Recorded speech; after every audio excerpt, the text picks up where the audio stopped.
네, 이제 계속해서 이제 사형 무기 또는 10년 이상 징역이나 금고가 선고된 사건에 한해서 이제 중대한 사실오인 또는 이제 양형부당을 이유로 한 상고를 허용한. 그러니까 이제 상고라는 게 대법원에 이제 불복하는 거죠. 상고를 허용한 이제 형사소송법 383조 제4호. 이게 이제 재판청은 침해냐, 여기에 대해서 침해하지 않는다고 봤어요. 한정된 사법자원을 효율적으로 분배하고 상고심 재판의 법률심 기능을 제고할 필요성이 있고, 당사자는 제1심, 제2심에서 사실오인이나 양형부당을 다툴 충분한 기회를 부여받고 있으므로 심판장은 입법 형사권의 범위 내에 있어 재판청을 침해하지 않는다. 항상 이제 많이 나왔던 것 중에 이제 상고심, 그러니까 이제 상고심 재판받을 권리, 대법원 재판받을 권리가 재판청원의 당연한 내용이 아니라는 거죠. 그래서 이제 사실오인, 뭐 양형부당, 이거는 굉장히 제한적이에요. 그러니까 사형 무기 또는 10년 이상 징역이나 금고가 선고된 사건에 한해서 또 중대한 사실오인, 양형부당을 이루한 상고를 허용한. 그러니까 이제 경미한 이런 사건들은 그래서 이제 사실오인, 양형부당 원칙적으로 이제 안 되는 거죠. 여기에 대해서 이제 정당한 제한이라고 본 거예요. 자, 그 다음에 그 나무우사 사건이라는 거, 여러분 이제 이거 이제 우리 문제풀이 하면서 이제 들어본 친구들도 있겠지만 굉장히 이제 생경한 낯설은 단어죠. 근데 이제 나무 말 그대로 나무의사예요. 그러니까 이제 동물 진료하는 이제 동물병원들 이제 의사들도 요즘에 잘 나가는데, 그러니까 나무의사라는 게 생긴 거예요. 여기 이제 부분적인 쟁점으로 이 사건 이제 합헌결정한 사건이긴 한데, 청구인의 요 추가를 구하는 당사 표시, 정정 신청, 이거 불허한 사례, 이건 이제 소송의 어떤 쟁점으로 이건 좀 참고를 해두시기 바라고요. 그러니까 이제 헌법재판소법이 조문이 뭐 이제 80개도 안 되고 헌재법에 규정이 없는 건 이제 원칙적으로 민사소송법, 헌법소원심판과 권한쟁의는 행정소송법도 같이 준용하고, 또 이제 탄핵 사건은 이제 형사소송법, 이건 이제 준용을 하는 준용 규정을 두고 있는데, 민사소송법을 재심이라든가 뭐 청구 취하라든가 또는 이제 뭐 가처분 규정이 없는 거 민사소송법을 많이 준용을 하죠. 그러니까 받아들인 것도 많은데 이런 식으로 이제 받아들이지 않는 쟁점도 있어요. 당사 표시 정정 신청은 불허했다. 이번 쟁점은 이제 나무의사 자격시험에 필요한 사항을 대통령령으로 정하도록 위임한 산림보호법. 이게 이제 규정 중에서 대통령령으로 정한다 부분, 또 산림사업법인의 등록 요건을 대통령령으로 정하도록 위임한 또 산림자원조성 관리에 관한 법률, 이런 이제 부분들이 이제 기본 침해 이제 직접성 인정되느냐 안 된다고 본 거고, 그 다음에 2종 나무병원 유효기간 등을 정한 산림보호법 시행령 부칙, 또 이제 이 관련 규정이 또 이제 기본권 침해 자유관련성 갖췄느냐, 이제 갖추지 않았다고 본 거고요. 그 다음에 이제 네 번째, 이제 나무사만 수목진료를 할 수 있도록 규정한 산림보호법. 그러니까 이제 이 부분이 이 사건에서는 이제 제일 핵심적인 포인트 중에 하나예요. 나무사만 수목진료, 나무 진료할 수 있도록. 규정한 이제 산림보호법. 요거 이제 나무사 조항이 과잉금융칙 위배되어 청구인들의 직업선택에 침해하느냐, 침해하지 않는다고 봤어요. 그리고 이제 또 기존에 수목진료를 해오던, 그러니까 나무사가 없던 시절에 이제 식물보호기사, 또 산업기사에게 일정 기간 나무사 자격을 인정하는 요 산림보호법 부칙, 3조 중 국가기술자격법에 따른 식물보호기사, 산업기사 자격을 부여한 자로서, 또 산림자원 조성 관리에 관한 법률 24조에 따라 수목피해진단, 처방, 치유를 업으로 하는 이 산림사업법인으로 등록한 법인에서 1년 이상 이제 대표자 또는 근로자로 종사한 자는 이 법 시행일부터 5년이 되는 날까지 이렇게 이제 가능하도록 했는데, 이게 또 신뢰원칙 위배되어 청구인들의 직업선택의 침해냐, 또 아니라고 본 거예요. 요게 이제 새로운 어떤 나무사 제도가 도입이 되면서 이제 어떤 이제 그 이해충돌, 또 일종의 이제 뭐 직역 다툼과 관련된 이제 사건이라고 보시면 돼요. 자, 일단 이제 청구인 추가를 구하는 당사 표시 정정 신청은 임의적 당사 변경. 그러니까 당사자 변경, 임의적으로 이제 당사자 변경하는 것에 해당해서 헌법 소원심판 절차에서는 허용되지 않는다는 거예요. 아시겠죠? 다음, 2번 쟁점에 이제 이 자기 관련성 관련해 가지고 또 이제 청구인들이 주장하는 기본 침해는 산림보호법 21조의 4 2항 중 대통령령으로 정한다는 부분, 또 산림자원 조성 관리에 관한 법률에서 이제 또 대통령령으로 정하는 부분, 그 위임에 따라 규정된 대통령령에 의해서 비로소 발생하는 것이므로 이 사건 이제 법률에 대한 어떤 기본권 침해의 직접성이 인정되지 않는다는 거예요. 그러니까 이제 어떤 법률이 있고 그 법률이 이제 구체화된 시행령, 대통령령이 있고 또 그리고 이제 어떤 집행작용이 있고, 그러면 이제 결국 이런 경우 이제 국민들이 이제 다투는 건 이런 식으로 법을 다투고 뭐 시행령을 다투고 이렇게 해서는 안 돼요. 이걸 다투어야 되는 거고, 또 이제 시행령이 구체화되어 있다. 법률이 이제 뭐 근거라고는 하지만은 이런 경우는 또 이제 시행령을 다투어야 되는 거고, 또 법을 다투면 안 되고, 어떤 이제 직접성 인정되지 않는다고 본 거고요. 그 다음에 이제 시행령에 대한 거는 이제 또 자기 관련성을 인정하지 않았어요. 시행령 부칙 2조, 3조 수범자는 2종 나무병원으로 등록한 법인이고, 또 시행령 25조 별표에 따라 산림사업법인 나무병원 제도가 폐지됨으로써 수목진로 사업을 할 수 없게 된 주체는 산림사업법인 나무병원으로 등록한 법인 등이므로 나무병원의 대표자나 근로자, 또 대표자 또는 근로자가 되고자 하는 자에 불과한 청구인들의 심판 청구는 자기 관련성이 인정되지 않는다. 그러니까 이제 법률은 직접성이 없어서 안 되고 시행령은 자기 관련성이 없어서 각하예요. 그 다음에 이제 나무사 조항, 나무사 양성기관에서 교육을 이수한 후 나무의사 자격시험에 합격한 나무의사만이 수목을 진료하도록 하여 수목을 체계적으로 보호하기 위한 것으로 목적의 정당성, 수단의 적합성 인정된다. 또 그리고 식물보호기사, 산업기사는 농작물을 포함한 식물 전체를 다루는 점, 또 산림보호법은 기존의 수목진료를 해오던 식물보호기사, 산업기사의 기본권 제한을 최소화하기 위해서 이런 이제 유예기간을 두고 있잖아요. 최소한 조치를 취하고 있는 점들을 고려하면 나무사 조항은 침해 최소성에 반하지 않는다. 그래서 청구인들이 그래서 이제 교육을 이수한 후 나무사 자격시험에 또 합격하지 않으면 수목진료를 할 수 없게 되는 불이익이 또 나무사 조항이 추구하는 공익에 비해서 중대하다고 볼 수 없으므로 나무사 조항은 법익의 균형성에도 반하지 않는다. 따라서 나무의사 조항은 과잉금 조칙이 위배되어 청구인들의 직업 선택의 자유를 침해하지 않는다. 그리고 또 이제 신설되기 전에 식물보호기사, 산업기사에 대해서 독점적으로 수목진료를 할 수 있는 구체적 권리가 인정되었던 것은 아닌 점, 또 식물보호기사, 산업기사 자격을 부여한 청구인들은 나무의사 조항의 시행일 전까지 구 산림사업법인 나무병원에서 종사 요건을 갖추면 또 시행일부터 5년간은 나무사 인정받을 수 있는 점들을 고려하면 식물보호기사, 산업기사로서 앞으로도 수목진료를 업무를 수행할 수 있으라 기대했던 신뢰에 대한 침해 정도가 크다고 보기는 어렵다. 결론적으로 이제 추구하는 이제 공익이 수목을 체계적으로 보호하여 궁극적으로 국민의 건강 증진, 삶의 질 향상에 이바지하기 위한 것으로 중대하다. 신뢰 원칙에 비하여 직업 선택의 자유를 침해하지 않는다. 자, 그 다음에 이제 퇴직연금 수급자가 유족연금을 함께 받게 된 경우 그 유족연금의 2분의 1을 빼고 지급하도록 하는 공무원연금법이 또 인간다운 생활 권리 침해냐? 역시 침해를 인정하지 않았어요. 인간다운 생활 권리, 뭐 침해를 인정한 판례는 없다 그랬죠. 그리고 이 연금제도는 또 입법자 재량을 굉장히 또 넓게 인정해요. 그 다음에 뭐 평등권도 쟁점이 됐지만 넘어가셔도 되고, 그 다음에 이제 이 양벌 규정 있죠. 이거는 이제 계속 문제가 됐던 그 이제 판례 논리가 이제 반복된 겁니다.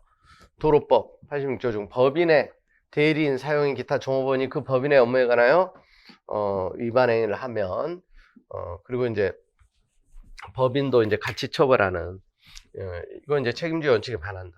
그러니까 종업원 등의 이제 범죄에 관해서 비난을 근거되는 법인의 독자적 책임에 대해서 전혀 규정하지 않은 채 단순히 법인이 고용한 종업원 등의 업무에 관하여 범죄를 하였다는 이유만으로 그래서 이제 법인에 대해서 형벌을 부과하도록 정하고 있는 바에는 법칙 관리로부터 도출되는 책임주의 원칙이 위배된다. 그리고 이제 한 가지 근데 여러분들 좀 이제 주의할 거는 양벌 규정 이제 전형적인 양벌 규정은 이제 종업원이 잘못하면 뭐 무조건 법인에게 책임지는 거는 그건 위헌인데 법인의 이제 종업원이 아니라 여러분 이제 법인 대표자예요. 대표자. 법인 대표자의 어떤 범죄, 법 위반. 이제 법인도 이제 처벌하는 거. 이거는 여러분 위헌이 아니에요. 종업원하고 이제 요 한 가지만 좀 주의하시기 바라요. 법인의 대표자. 법인은 결국 대표자를 통해서 이제 각종 경제활동, 법률행위를 합니다. 그러니까 대표자의 고의과실은 곧 법인의 고의과실이에요. 이거하고 이제 종업원하고 이제 구별을 하시면 되겠어요.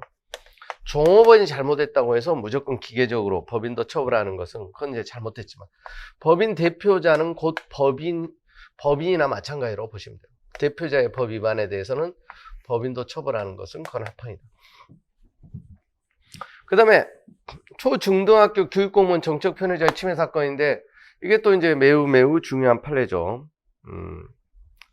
자, 일단 여기 보면 판시사항에 이제 초중등학교 교육공무원이 정당의 발기인 및 당원이 될 수 없도록 규정한 정당법 22조 1항 단서 1호 법문 중 국가공무원법 2조 2항 2호의 교육공무원 가운데 초중등교육법 19조 1항 교원에 관한 부분. 그러니까 이제 정당법상 이제 초중고등학교 이제 선생님들, 대학 교수와 달리 이제 정당의 당원 발기인 될 수 없잖아요. 그 부분에 대해서는 합헌 결정한 거예요. 아시겠죠? 그리고 이제 이 초중고등학교 교육공무원이 정당 결성에 관여하거나 가입한 행위를 금지한 국가공무원법 중에서 이제 이 초중등교육법상의 교원은 정당 결성에 관여하거나 가입할 수 없다. 이 부분 이제 준용을 통해서 이제 결국 초중고등학교 선생님들이 정당 가입 활동의 제한을 제한받는데 이 부분은 이제 합헌이에요. 아시겠죠? 초중등 학교 이제 교원 이게 이제 고등교육기관 이제 대학 교수들. 대학 교수들은 국립대건 사립대건 상관없이 정당에 가입하고 또 이제 교수직을 유지한 채 선거에 출마할 수도 있어요. 정당의 당원, 또 이제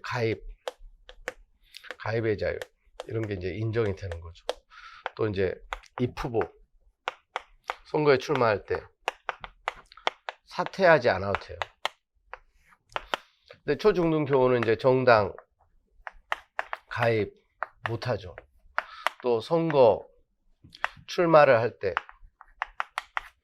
사직해야 되죠. 사퇴 90일 전에. 근데 여기 이제 대학 교수들은 사직할 필요도 없어요. 근데 대학 교수들도 이제 당선된 경우에는 사직해야 돼요. 사직을 요한다. 여기에 대해서는 이제 합헌 결정했죠. 자, 이런 부분들은 기본적으로 필요한 제한이라고 봐요. 아시겠죠? 초중고등학교 선생님, 비록 사립대 교사라도 이제 학생들에게 미치는 영향, 또 이제 그 사회적 지위가 매우 중요하기 때문에. 근데 일체 이제 정치단체 결성에 관여할 수 없도록 한 거. 이게 이제 문제가 된 거예요. 초중고등학교 교육공무원이 정치단체 결성에 관여하거나 이에 가입하는 행위를 금지한 국가공무원법 중에서 이제 교육공무원 가운데 초중등교육법, 교원, 그 밖에 정치단체 결성에 관여하거나 이에 가입할 수 없다. 이게 결국 준용을 통해서 이제 초중등학교 교원도 공무원처럼 그 밖에 정치단체 결성에 관여하거나 가입할 수 없는데 요 그 밖에 정치단체 이게 너무 막연하고 광범위하다는 거예요. 이게 이제 명확성 원칙에 위배되고 결국 이제 교원의 이제 초중등 교원의 정책 표현의 자유, 결사의 자유 침해가 된다고 봤어요. 이 부분이 이제 위헌이에요. 정당 부분은 합헌이고 아시겠죠? 이걸 그래서 이제 구별해서 알아두셔야 되겠습니다. 자, 그래서 이제 거기 1번 쟁점과 관련해서는 기존에도 이제 합헌이라고 했고 기존의 논리를 그대로 따른 겁니다. 헌재는 2004년 3월 25일 2001 헌마 7일 공결정, 2014년 3월 27일 2011 헌바 4회 결정에서 국가공무원이 정당의 발기인 당원이 될 수 없도록 규정한 정당법, 국가공무원법 조항들이 헌법에 위반되지 않는다고 판단하였다. 그리고 그 요지는 정당 가입 금지 조항은 국가 공무원이 정당에 가입하는 것을 금지함으로써 공무원이 국민 전체에 대한 봉사자로서 그 임무를 충실히 수행할 수 있도록 정치적 중립성을 보장하고 초중고등학교 교원이 당파적 이해관계에 영향을 받지 않도록 교육의 중립성을 확보하게 한 것이므로 목적의 정당성 및 수단의 적합성이 인정된다. 또 공무원의 정치적 행위가 직무 내의 것인지 직무 외의 것인지 구분하기 어려운 경우가 많고 공무원의 행위는 근무시간 내외를 불문하고 국민에게 중대한 영향을 미치므로 직무 내 정당활동에 대한 규제만으로는 입법 목적을 달성하기 어렵다. 또한 정당에 대한 지지를 선거와 무관하게 개인적 자리에서 밝히거나 선거에서 투표를 하는 등 일정 범위 내의 정당 관련 활동은 공무원에게도 허용되므로 이 사건 정당 가입 금지령은 침해 최소 원칙에 반하지 않는다. 정책 중립성, 초중고등학교 학생들에 대한 교육기본권 보장이라는 공익은 공무원들이 제한받는 사익에 비해 중대하므로 법익의 균형성 또한 인정된다. 따라서 정당 가입 금지 조항 과잉금 정책이 위배되지 않는다. 이 사건 정당 가입 금지 조항이 초중고등학교 교원에 대해서 정당 가입의 자를 금지하면서 대학 교원에게 대학 교수는 가능해요. 허용한다 하더라도 이는 기초적인 지식 전달, 연구 기능 등 양자간의 직무의 본질 내용, 근무 태양의 다른 점을 고려한 합리적 차별이므로 그래서 이제 평등 원칙이 위배되지 않는다는 거예요. 그래서 기존의 논리를 그대로 이제 유지를 하는 겁니다. 그 다음에 이제 두 번째 쟁점이에요. 여기에 대해서는 이제 그 세 분의 이제 위헌 의견하고 그리고 이제 또 세 분의 이제 위헌 의견. 그 결론에 있어서는 큰 차이가 없는데 그 세 분은 이제 그냥 명확성 원칙에 위배되니까 정책 표현의 자유, 결사의 자유 침해하여 위반되는 점이 분명한 이상 나머지는 이제 그러니까 따져보지 않겠다는 거예요. 명확성 원칙에 위배돼서 이미 이제 위헌이기 때문에. 근데 이제 나머지 의견들은 이제 명확성 원칙에 위배될 뿐만 아니라 이제 정책 표현의 자유, 결사의 자유 침해 이 여부도 이제 판단을 했다는 점에서만 좀 차이가 있는 거고요. 결국 그 밖에 정치단체 부분만 이제 위헌 결정했다는 거예요. 결론적으로. 아시겠죠? 국가공무원법 조항 중 그 밖에 정치단체가 하는 부분은 그 밖에 정치단체라는 불명확한 개념을 사용하고 있어. 표현의 자유를 규제하는 법률조항 그리고 형벌 구성 요건을 규정하는 법률조항에 대해서 헌법이 요구하는 명확성 원칙에 엄격한 기준을 충분하지 못하였다. 아시겠죠? 이에 대해서는 아래 이제 3명 위헌 의견 중 명확성 원칙 위배 여부 부분과 의견을 모두 같이 한다. 그러니까 명확성 원칙이 위배된다는 것은 완전히 일치해요. 덧붙여 국가공무원법 조항 중 그 밖의 정치단체에 관한 부분은 어떤 단체에 가입하는가에 관한 집단적 형태의 표현 내용에 근거한 규제이므로 더욱 규제되는 표현의 개념을 명확하게 규정할 것이 요구된다. 그럼에도 이 조항은 그 밖의 정치단체라는 불명확한 개념을 사용하여 수범자에 대한 위축 효과와 법 집행 공무원의 자의적 판단 위험을 야기하고 있다. 그래서 위 조항이 명확성 원칙에 위배되어 나머지 청구인들의 정책 표현의 자유, 결사의 자유 침해하여 헌법 위반되는 점이 분명한 이상 과잉금 정책이 위배되는지 여부에 대해서는 더 나아가 판단하지 않는다. 그래서 이제 3명의 이제 그 위헌 의견은 추가적으로 이제 과잉금 정책이 위배되는 것까지 판단해서 위헌이라고 이제 판시한 견해예요. 그래서 이제 명확성 원칙에 위배된다는 건 똑같고요.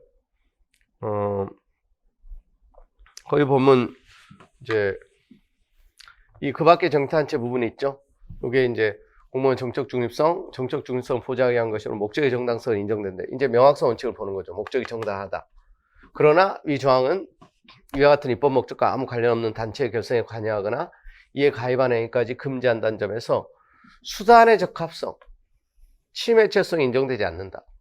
또한 교육공무원 가운데 초중등 교원 직무와 관련이 없거나 그 지위를 이용한 것으로 볼 수 없는 결성 관여행위, 가입행위까지 전면 금지한다는 점에서 수단의 적합성, 침해체성을 인정할 수 없다.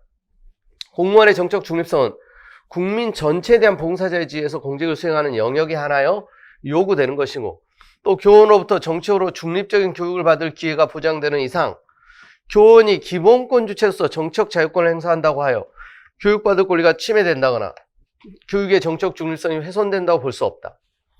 교원이 사인의 지위에서 정책 자유권을 행사하게 되면 직무 수행에 있어서도 정책 중립성을 훼손하게 된다는 논리적, 경험적 근거는 존재하지 않는다.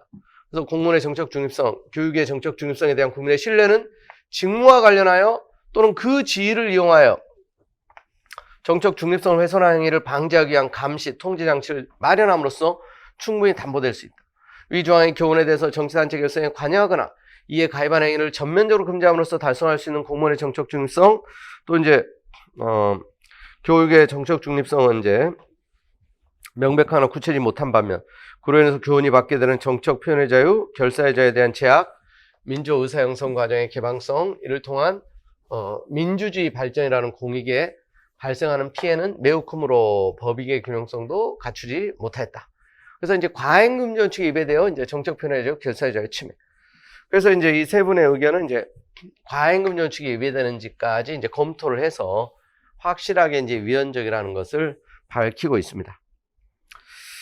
자, 그 다음에 이제 국가배상 청구권이 인정되려면 공무원의 이제 직무상 고의 과실이 요구되잖아요. 그러니까 이 고의 또는 과실을 요구하는 거, 국가공무원법에서 이제 무과실 책임을 인정하지 않은 국가배상법 2조 1항 본문 중 고의 또는 과실로 부분이 국가배상 청구를 침해하느냐, 침해하지 않는다고 본 거예요. 이거는 이제 종전에도 이제 헌재에서 한번 문제가 됐어요. 그 종전의 논리를 그대로 이제 따른 거예요. 국가배상법 2조 1항에 대한 헌재 2015년 4월 30일 2010 헌바 3고 결정의 요지, 그때 이제 합헌 결정하면서 이제 언급했던 거죠. 헌법 29조 1항 1무는 공무원의 직무상 불법으로 인한 국가 공단체 책임을 규정하면서 2무는 이 경우 공무원 자신의 책임은 면제되지 아니한다. 이 헌법 조문이죠. 그래서 헌법상 국가배상 책임은 공무원의 책임을 일정 부분 전제하는 것으로 해석될 수 있고, 헌법 29조 1항의 법률 유보 문구를 추가한 것은 국가 재정을 고려하여 국가배상 책임의 범위를 법률로 정하도록 한 것으로 해석되며, 공무원의 고의 또는 과실이 없는데도 이제 국가배상을 인정할 경우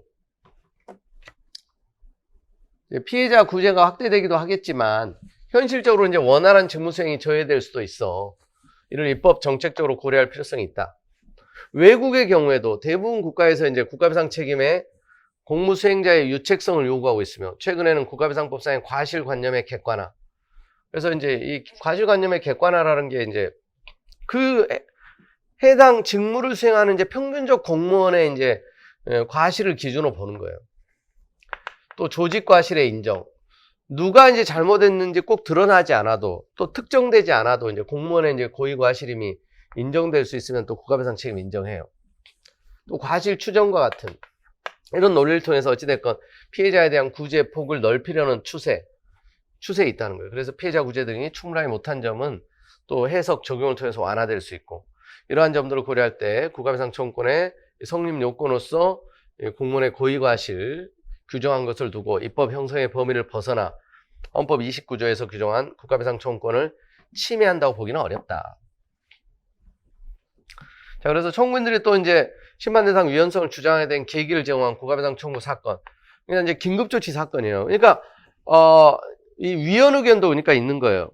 그러니까 원칙적으로 이제 고의 과실을 요구하는 것은 분명히 이제 타당한 측면도 있는데, 정말 국가가 잘못했고 국가가 이제 조직적으로 또 이제 계획적으로 의도하고 은폐했던, 또 정말 과거에 억울하게 이제 감옥에 가고 인권을 탄압받았던 군사정권 하에서 이제 그런 피해자들의 경우는 단지 공무원의 고의 과실이 입증이 되지 않음으로 인해서 정말 사안은 되게 딱하고 억울한데 어찌됐건 국가배상을 받으려면 고의 과실 입증해야 되잖아요. 그러다 보니까 좀 예외를 인정해야 되는 거 아니냐, 이제 그런 관점에서 또 위헌이라고 다퉜는데 결국 안 받아들인 거예요. 청구인들이 그러니까 심판대상 위헌성을 주장하게 된 계기를 제공한 국가배상 청구 사건은 인권 침해 극심하게 이루어진 긴급조치 발령, 그 집행을 근거로 한 것이므로 다른 일반적인 법 집행 상황과 다르다는 점에서 이러한 경우는 국가배상 청구 요건을 완화해야 한다는 주장이 있을 수 있다. 그런 이제 일리가 있는 측면도 분명히 있지만, 긴급조치는 결국 집행 당시에 그 위헌 여부를 유효하게 다툴 수 없었으며, 한참 시간이 흐른 뒤인 2010년대에 이르러서야 비로소 위헌으로 선언된 만큼 다른 일반 법률에 대한 헌법재판소 위헌 결정과 차이가 있다고 볼 수 있다.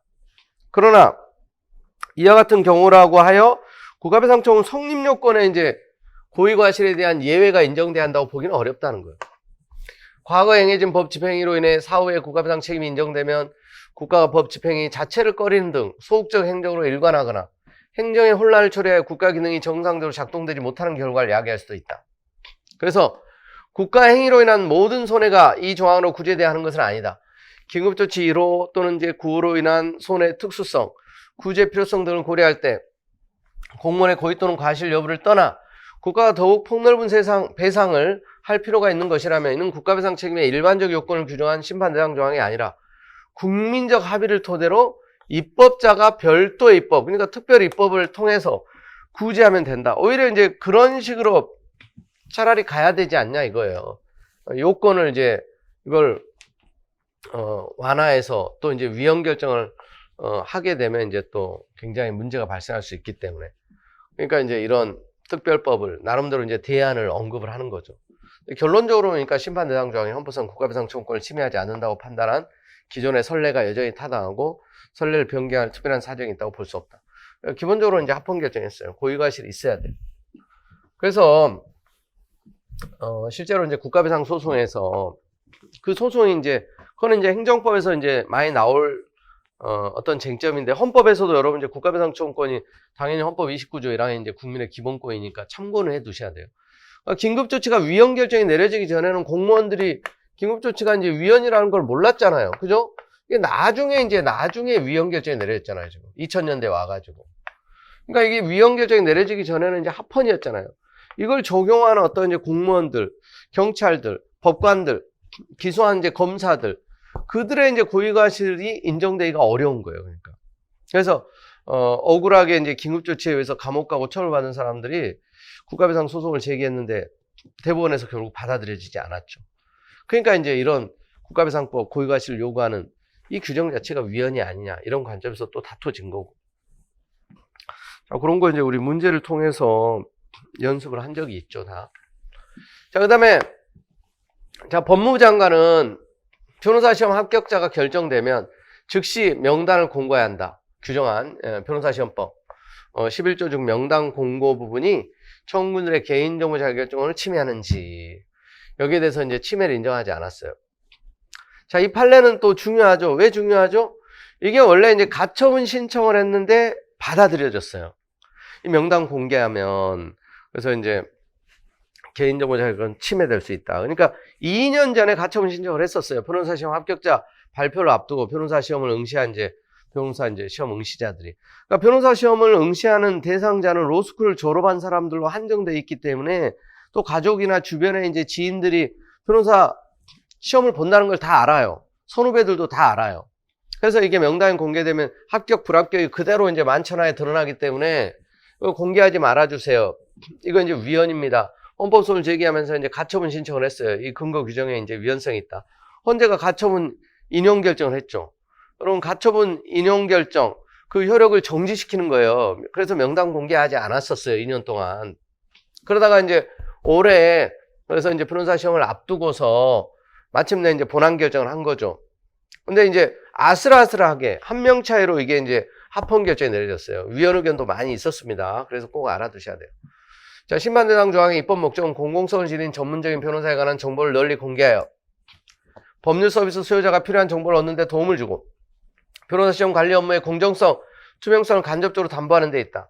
심판대상 조항은 법무부 장관 시험 관리 업무를 위해서 수집한 응시자의 개인정보 중 합격자의 성명을 공개하도록 하는 데 그치므로 청구자의 개인정보 자격증이 제한되는 범위와 정도는 매우 제한적이다. 또 합격자 명단이 공고되면 누구나 언제든지 검색할 수 있으므로 심판대상 조항 공공성을 지닌 전문적인 변호사 자격 소지에 대한 일반 국민의 신뢰를 형성하는데 이게 이제 기여를 한다는 거죠. 기여하며 변호사에 대한 정보를 얻는 수단이 되어 또 이제 법률 서비스 수요자의 편의가 또 이제 증진이 된다. 합격자 명단을 공고하는 경우 시험관리당국이 더 엄정한 기준과 절차를 통해 합격자를 선정할 것이 기대되므로 시험관리 업무의 공정성, 투명성이 강화될 수 있다. 따라서 심판대상 조항이 과잉금 정책에 위배되어 개인정보 자격증권을 침해한다고 볼 수 없다. 자, 그 다음에 이제 선거일 이전에 행하여진 선거범죄의 공소시효 기산점을 해당 선거일 후로 규정한 이제 공직선법. 요게 이제 당의 선거일 후 부분, 이게 평등원칙에 위배되는 건 아니냐, 이게 이제 다투어졌어요. 이제 합헌 결정을 했는데, 그러니까 보통 일반적으로 여러분 공소시효는 범죄가 종료되면 그 행위시를 기준으로 이제 보통 공소시효가 이제 기산이 되는 거예요. 근데 이제 선거법 위반 선거범죄와 관련해서 일종의 이게 특칙인 거죠. 그래서 이제 여기에 대해서 다퉈진 건데, 다른 이제 범죄자하고 또 그게 이제 선거일 전이냐 후냐하고 좀 차별하는 거 아니냐. 어떻게 보면 이제 다퉈질 수 있는 여지도 있었지만, 헌재는 이제 적법하다고 봤어요. 자, 심판 대상 의미, 목적 등을 고려할 때 선거일 이전에 행하여진 선거범죄 가운데 선거일 이전에 후보 자격을 선거법 위반했고 또 이제 후보 자격도 이미 상실해버린 사람도 있겠죠. 그런 사람이 다툰 거예요. 선거일 이전에 후보 자격을 상실하지 아니한 자, 본질적으로 동일한 집단을 할 것이다. 따라서 심판대상이 양자의 공소시효 기산점을 당해 선거일 후로 같게 적용하더라도 본질적으로 같은 것을 같게 처분한 것이므로 이건 차별이 발생한다고 보기 어렵다. 그 다음 심판대상적은 선거일 이전에 행하여진 선거범죄 공소시효 기산점을 당해 선거일 후로 정해서 공소법 268조 1항에서 선거일 후에 행하여진 선거범죄의 공소시효 기산점을 그 행위가 있는 날로부터 정하고, 형사소송법 252조 1항에서 다른 일반 범죄에 관한 공소시효 기산점은 보통 이거거든요. 범죄 행위 종료한 때로부터 정한 것과 달리 취급하고 있다. 이건 분명히 이제 차별적 취급인 건 맞죠. 그러나 이는 선거로 인한 법적 불안정 상태를 신속히 해소하면서도 선거의 공정성을 보장함과 동시에 선거로 야기된 전국 불안을 특정한 시기에 일률적으로 종료시키기 위한 입법자의 형사정책적 결단 등에서 비롯된 것이다. 그러니까 후보자가 되게 많잖아요. 다 그러니까 공소시효 기산점이 다르고 종료되는 시기도 다르면 이게 이제 좀 법적 안정성, 정치적 안정을 좀 해칠 수 있다고 보는 거예요. 그래서 이제 합리성을 이건 인정할 수 있다 이거예요. 따라서 심판대상 조항은 평등원칙에 위반되지 않는다. 결론적으로 이제 합헌 결정했다는 걸 알아두세요. 아시겠죠? 자, 그 다음에 지방자치단체장 선거운동을 금지하는 공직선언법. 여기에 대해서 또 이제 합헌 결정을 했어요. 자, 심판대상 조항은 단체장의 업무 전념성, 지방자치단체장과 또 해당 지방자치단체 소속 공무원의 정책 중립성, 선거의 공정성을 확보하기 위한 것으로 정당한 목적 달성을 위한 적합한 수단에 해당한다. 그래서 지방자치단체장은 지방자치단체 대표로서 그 사무를 총괄하고 또 공직선거법상 일정한 선거 사무를 맡고 있으며 또 지역 내 광범위한 권한 행사와 관련해서 사회로서의 활동과 직무상 활동이 구분되기 어려운 점 등을 고려할 때 심판대상 조항이 입법 목적 달성을 위해서 필요한 범위를 벗어난 제한이라고 보기 어렵다. 그래서 심판대상 조항에 의해서 보호되는 선거의 공정성 등 공익과 또 제한되는 사익사회에 불균형이 있다고 보기도 어렵다. 따라서 심판대상 조항은 과잉금 요측에 비하여 선거운동의 자유를 침해한다고 볼 수는 없다. 그리고 또 이제 국회의원이나 지방원하고는 또 다르다는 거예요. 국회의원, 지방원은 사실 이제 선거운동 할 수 있잖아요. 그 지휘 감독을 받는 공무원 조직이 없어. 공무원의 선거 관리에 영향을 미칠 가능성이 높지 않으므로 국회의원, 지방의원이 단체장과 달리 그래서 이제 심판대상 조항 적용을 받지 않는 것은 합리적 차별화할 것이어서 평등 원칙에 반하지 않는다고 봤어요. 그래서 이제 그 단체장 이제 선거운동 이제 제한한 규정도 그렇지만 그 공선법 구조 있잖아요. 이것도 이제 대통령 탄핵 사건에서 이제 문제가 되기도 했던 이것도 이제 비슷한 맥락. 구조에 여러분 이제 공무원의 그 중립의무 규정이 있잖아요. 공무원의 중립의무. 공무원이 이제 선거에서 중립의무. 근데 여기서 말하는 이제 공무원의 대통령이나 단체장이 포함되죠. 대통령, 뭐 이제 국무총리, 뭐 국무위원도 포함되지만 특히 이제 많이 문제가 되는 이제 단체장. 이들이 여기 이제 중립의무 요구받는 공무원에 들어간단 말이에요. 대통령 탄핵 사건 이제 대통령 문제 단체장. 근데 누가 제외돼요? 국회의원하고 지방원은 제외된다고 본 거죠. 이 전업 정치인, 지방의원. 이들은 이제 공선법 구조에 공무원에 포함되지 않는다. 그러니까 이제 그래서 대통령이나 특히 단체장은 소속 공무원들 지휘 감독하고 인사권 막강한 권한을 행사하고 있어요. 중립 의무 요구받는데 국회의원, 지방원은 중립 의무를 요구받는 공무원에도 해야 안 돼요. 그래서 그때 이제 대통령이 이거 이제 위헌이라고 헌법소원을 제기했고 이렇게 차별하는 것도 이제 대통령이 헌법소원을 제기해서 다퉜지만 이것도 합헌이라고. 이건 이제 단체장이 다툰 거고요. 아시겠죠? 자, 그 다음에 이사회 결의로 제3자에게 신주 인수권부 사채를 발행할 수 있도록 규정한 것이 재산권을 침해하는지 침해하지 않다 봤어요. 그러니까 신주 인수권부 사채라는 게 그러니까 이제 이사회 결의만으로 이렇게 이제 발행이 되는데 주주총회를 거치지 않고도 여기에 대해서 이제 뭐 다툰 거죠. 반대하는 사람들이.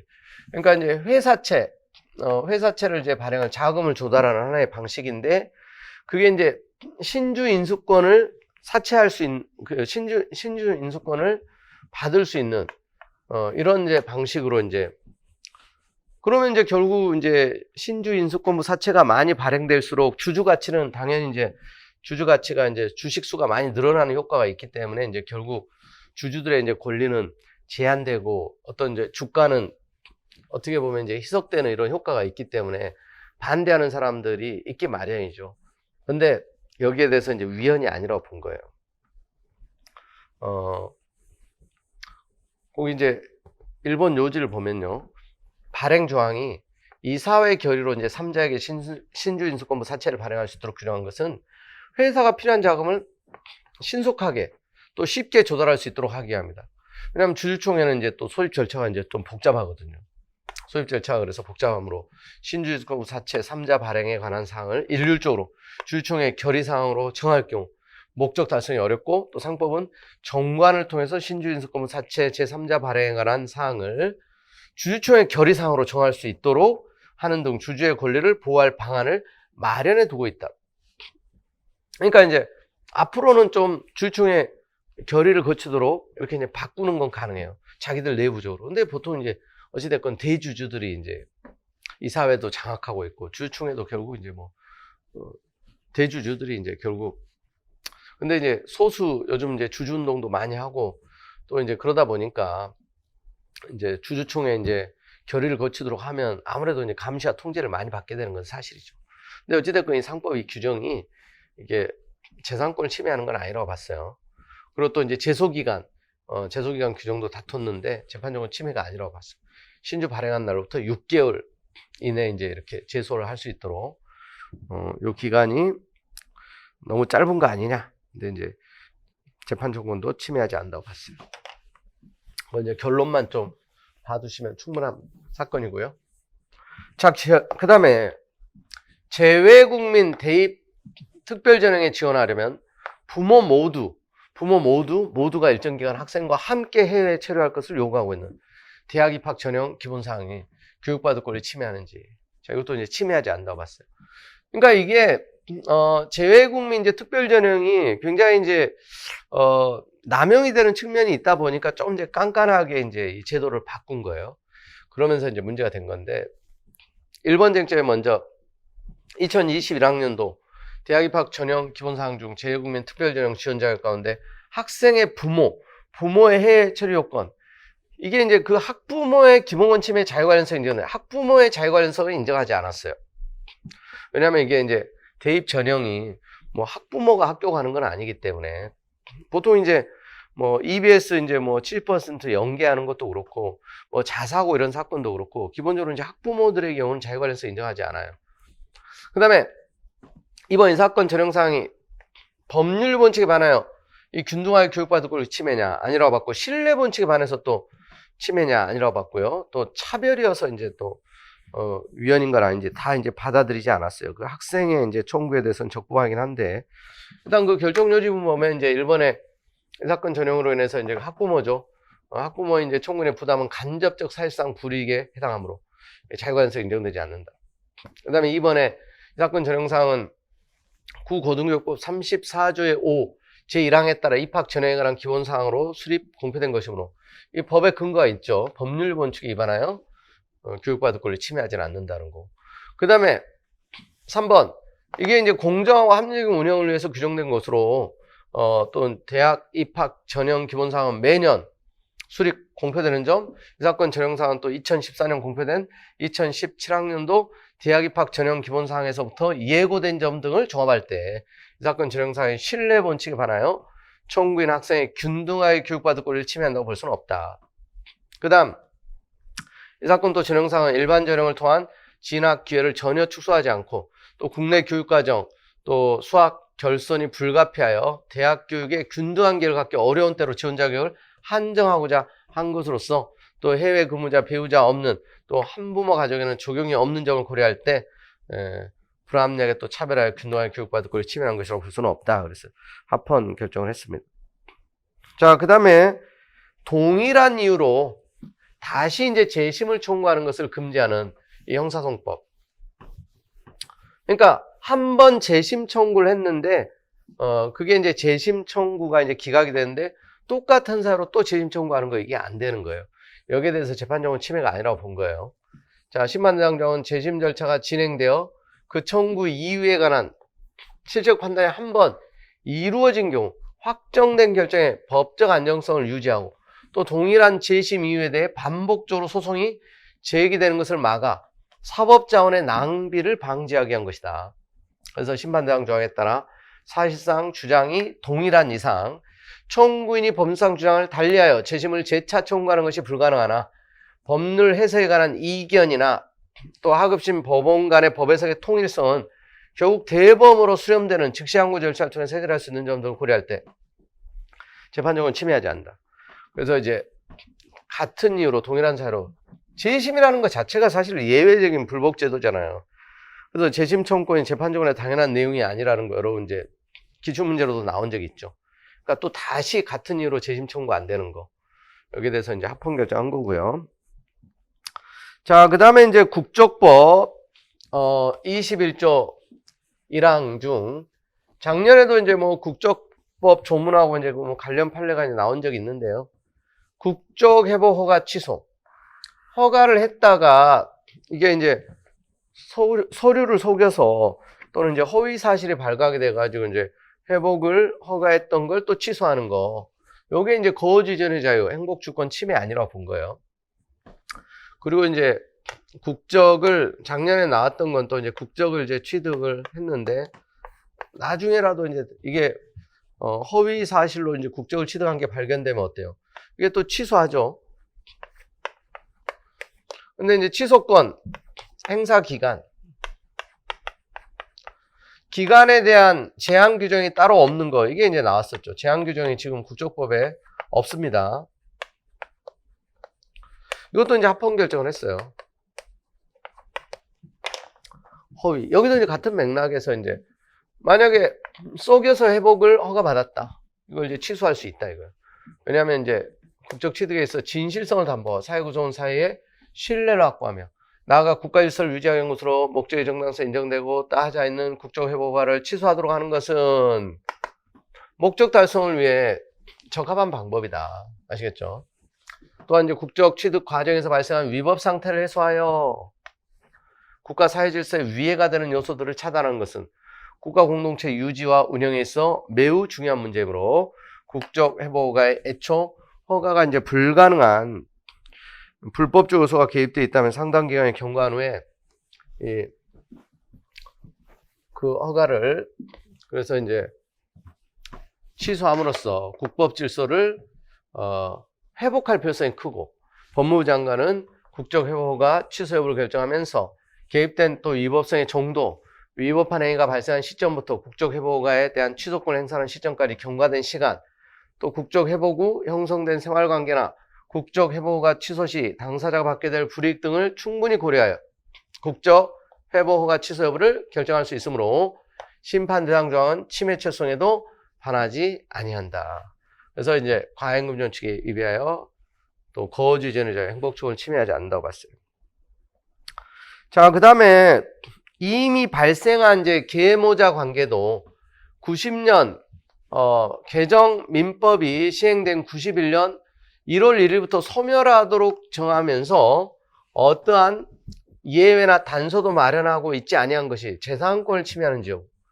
이것도 이제 합헌교에서 했는데, 이건 이제 민법이 문제가 된 거예요. 이건 뭐냐면, 여러분 이제 계모자 관계라는 건 이제, 계부, 아시잖아요. 그러니까 이제, 생모가 뭐 사망했다든가, 이제 뭐 이혼했다든가 했을 때, 새어머니죠, 새어머니. 그러니까 예전에는, 근데 계부자 관계는 없었었어요. 그러니까 이제, 근데 계모자 관계는 법적으로 인정이 됐던 거죠. 그래서 이제 새어머니하고 자식의 관계도 이제 자연스럽게 법적인 부모 자식 관계가 되도록. 근데 계부하고 자식 간에는 이제 그런 규정이 예전에는 없었어요.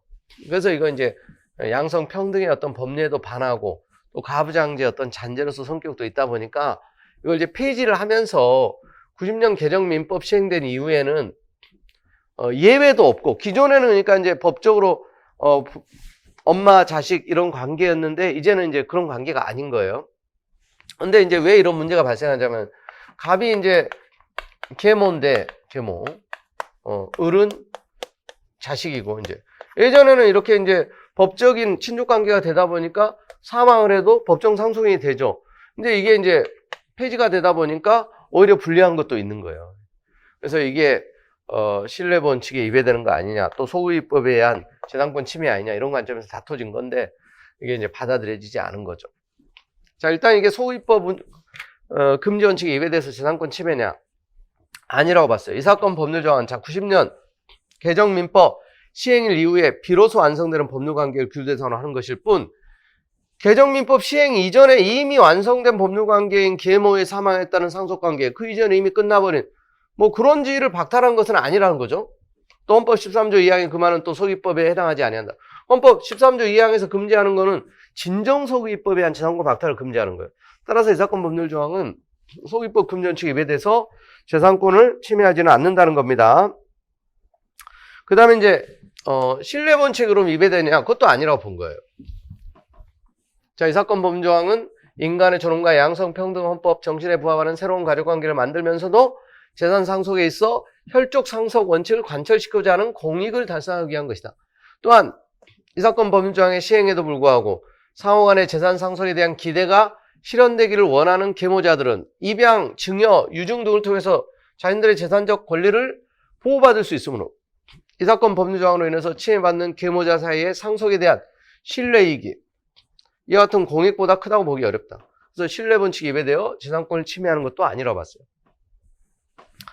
자, 그 다음에 이제 행사할 목적으로 타인의 서명을 위조하고 위조한 서명을 행사한 자를 3년 이하의 징역형에 처하도록 한 형법, 요게 이제 서명 및 위조에 관한 부분이 책임형벌관의 또 비례 원칙이 위배되느냐, 이제 위배되지 않는다고 봤어요.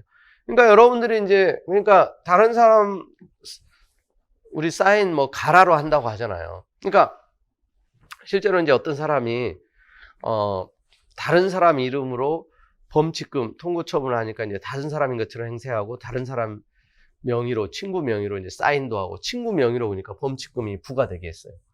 요게 그러니까 이제 행사할 목적으로 타인의 서면 위조하고 위조한 서면 행사한, 그러니까 3년 이하의 징역이면 상당히 무거운 거죠.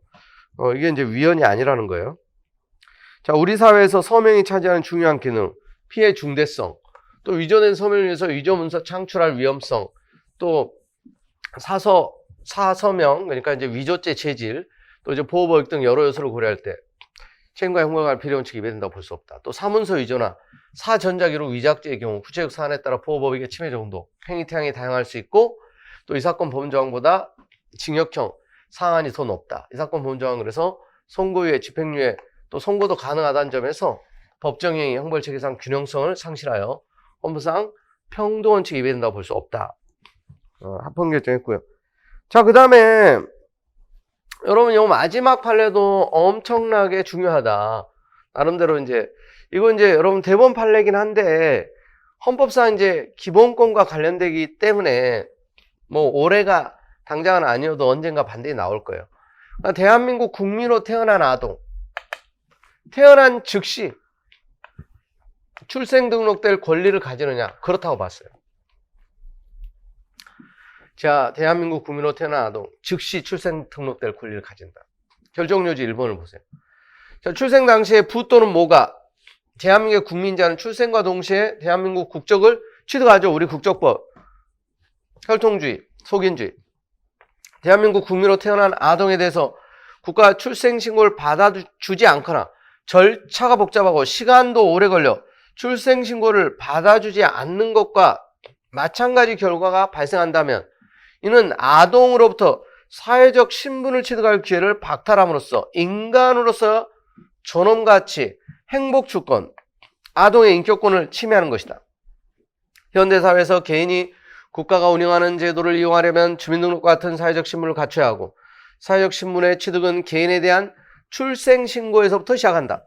그래서 대한민국 국민으로 태어난 아동은 뭐예요? 태어난 즉시 출생등록될 권리를 가진다. 이러한 권리는 법 앞에 인간으로 인정받을 권리로서 모든 기본권 보장의 전제가 되는 기본권이므로 법률로서도 제한하거나 침해할 수 없다. 아시겠죠? 그래서 이게 헌법적으로 중요한 의미가 있는 거다. 그러니까 실제로 외국인이었다가 귀화해가지고 우리 대한민국 국민이 된 사람이에요. 근데 부인은 외국인이야. 그래서 사실혼 관계에서 혼인후에 출생을 했는데, 근데 그 혼외 출생자는 원칙적으로 생모가 출생신고를 해야 돼요. 근데 그 생모가 출생신고할 수 없는, 또 생모에 대해서 그 필요한 서류를 제대로 갖추고 입증하기 어려울 때는 아버지가 생부가 할 수도 있어야 되는데, 사실은 생모자 관계는 이 상당히 자연스러운 거니까, 사실은 보통 혼외 출생은 생모가 보통 신고를 한, 생부는 진짜 생부인지 아닌지는 좀 확인과 절차가 필요해요. 그래서 이 사건에서 문제가 된 건 외국인인 모의 인적사항은 알지만 누군지는 알아요. 근데 자신이 책임질 수 없는 사유로 출생신고에 필요한 서류를 갖출 수 없는 경우였어요. 그래서 모의 소재 불명, 모가 정당한 사유 없이 출생신고에 필요한 서류 발급에 협조하지 않는 이런 경우에도 그래서 이 적용이 돼야 된다는 거예요. 근데 실제 실무에서는 하급심에서는 생모가 누구인지 알 수 있는 경우인데 서류를 제대로 갖출 수 없다고 해서 생부가 대신 신고하는 거에 대해서 가정법원에 확인을 거쳐야 되고 그렇지 않는 한 받아줄 수 없다. 이런 식으로 복잡해지다 보니까 다투게 됐던 거고 여기에 대해서 받아줘야 된다는 취지의 판례예요.